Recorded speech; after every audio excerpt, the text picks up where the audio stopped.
கிருஷ்ணகிரி மாவட்டம் ஊத்தங்கரை அருகே ஏரிக்கரையில் வேட்டையாடிய மானை கூறு போட்டு இறைச்சிக்காக விற்பனைக்கு வைத்திருந்தவர் வனத்துறையினரிடம் சிக்கினார்.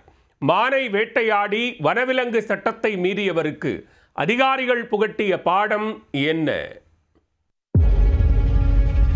வனப்பகுதியில் மானை வேட்டையாடி இறைச்சியை கூறு போட்டு விற்று வந்த இளைஞர் கூட்டாளிகள் தப்பி ஓட தனியாக சிக்கியவரை பிடித்து ட்விஸ்ட் காட்டிய வனத்துறையினர்.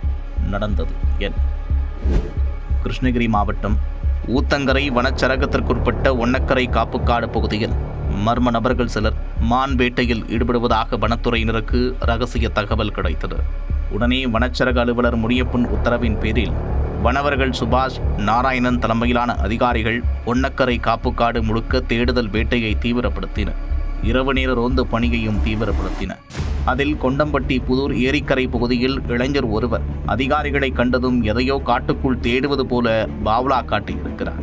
அதை பார்த்ததும் சந்தேகமடைந்த வனத்துறையினர் திருதிருவென முளைத்துக் கொண்டிருந்த இளைஞரை பிடித்து விசாரித்தனர். அப்போது சாக்குப்பையில் அவர் மறைத்து வைத்திருந்த மான் இறைச்சி வனத்துறையினரின் கையில் சிக்கியது. அவ்வளவுதான்.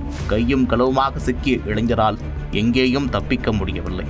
உடனே அவரை லாக் செய்து வனத்துறை அலுவலகத்திற்கு அழைத்து சென்று விசாரிக்க பிடிபட்டவர் 24 வயதான தண்டபாணி என்பதும் நண்பர்களோடு சேர்ந்து வனப்பகுதியில் மானை வேட்டையாடி இறைச்சிக்காக கூறு போட்டு விற்று வந்ததும் உறுதியானது.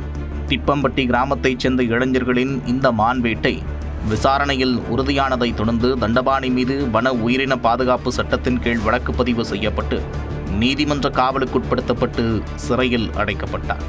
மேலும் இந்த வழக்கில் தொடர்புடையதாக கூறப்படும் கொண்டம்பட்டி புதூரைச் சேர்ந்த விஜய் மற்றும் திப்பம்பட்டியைச் சேர்ந்த அருள் ஆகிய இருவரையும் வனத்துறையினர் தீவிரமாக தேடி வருகின்றனர்.